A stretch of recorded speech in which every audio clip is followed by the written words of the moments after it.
Hello, स्वागत है दोस्तों आपको बीपीएससी टीचर अपडेट्स चैनल पे। और यहाँ पे मैं बिहार पब्लिक सर्विस कमीशन का साइट खोला हूँ और इस पे आप देख सकते हैं कि इस पे ये नोटिफिकेशन दे दिया गया है cut off marks with cut off date and candidate can view marks on their dashboard after login, यानी कि आप अपना मार्क्स देख सकते हैं कि आपको कितना मार्क्स मिला है। आप अपना लॉगिन करके और उस अपना डैशबोर्ड पे वो सारा चीज़ें देख सकते हैं कि 1 to 5 में कितना आया, 9 to 10th में कितना आया और 11 12 में कितना आया। आप अपना आकलन खुद ब खुद कर सकते हैं। अगर इसका मैं पीडीएफ खोल के आपको दिखाना चाहूँ तो जैसे एक पीडीएफ है जिसमें ये लिखा हुआ है कि अभ्यर्थी अपना अंक आयोग के वेबसाइट पे जाके अपना लॉगिन आईडी पासवर्ड से लॉगिन के उपरांत डैशबोर्ड पे जाके देख सकते हैं। और दूसरा जो cut off marks with cut of जो डेट है, डेट का मतलब डेट ऑफ बर्थ है। देखिए जैसे कि ये 1 to 5 का मैं आपको दिखा दूँ, ये 1 to 5 का है। 1 to 5 में जैसे आप देखना चाहेंगे तो यहाँ पे देखिए जैसे जनरल का यूआर यानी कि अनरिजर्व कैटेगरी में 67 नंबर है, 67 कट ऑफ उठाया गया है। अनरिजर्व फीमेल का 57 कट ऑफ उठाया गया है। और नीचे डेट ऑफ बर्थ है, यानी कि किसी का अगर 67 नंबर आता भी है, मान के चलिए कि उनका सिलेक्शन नहीं होता है, तो वो अपना डेट ऑफ बर्थ एक बार देख ले, यानी कि 1986 तक का लिया हुआ। अगर 1986 से आपका नीचे यानी कि 1987 है तो आपको स्थान नहीं दिया गया होगा, क्योंकि ये सीधा बात बोला गया है कि जिनका एज ज़्यादा होगा पहले उनको स्थान दिया जाएगा। तो ये सारी बातें मेरे हिसाब से आपके दिमाग में बैठ गया होगा कि आखिर किसी का अगर नहीं हुआ है तो क्यों नहीं हुआ है। अगर किसी का एज 86 मतलब डेट ऑफ बर्थ 86 से कम है, किसी का 1987 है, किसी का 1988 है और उसका सेम 67 नंबर आ रहा है, तो पहले ज़्यादा एज वाले का होगा।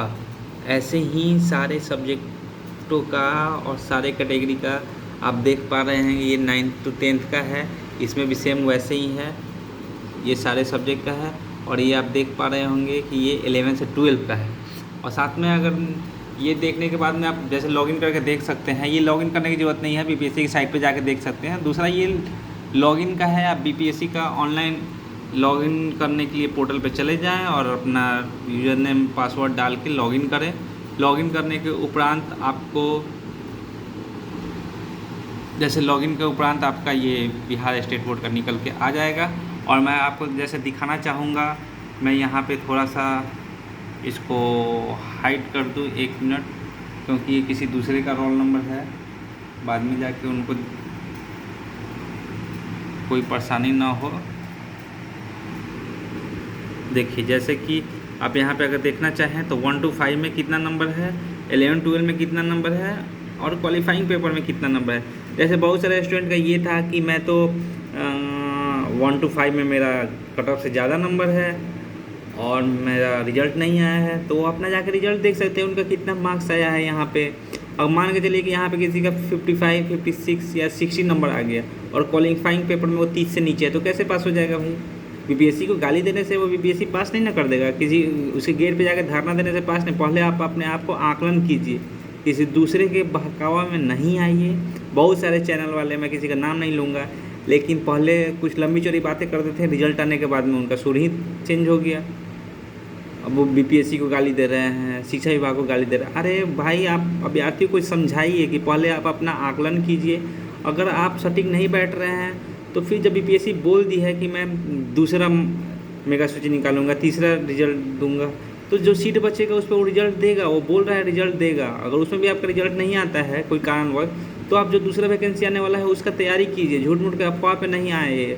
ये सब कोर्ट का चक्कर करने से क्या होता है ना कि समय के साथ साथ धन हानि होता है। और स्टूडेंट का सबसे बड़ा जो है वो समय होना चाहिए। आप प्रिपरेशन कीजिए, अच्छा तैयारी कीजिए, ज़रूर होगा। एक तो बिहार में बेरोजगारी है, किसी को रोज़गार मिल रहा है, आपके भाई बहन को ही मिल रहा है, तो लेने दीजिए। कम से कम 1.5 लाख ये जो बेरोजगार है उनको रोज़गार तो मिलेगा, आपका भीड़ तो खत्म होगा, कम होगा। इसीलिए थोड़ा सा ध्यान दीजिए, सही रास्ते पे चलिए, पॉजिटिव सोचिए, सब चीज़ अच्छा होगा, ठीक। और इसी के साथ में धन्यवाद।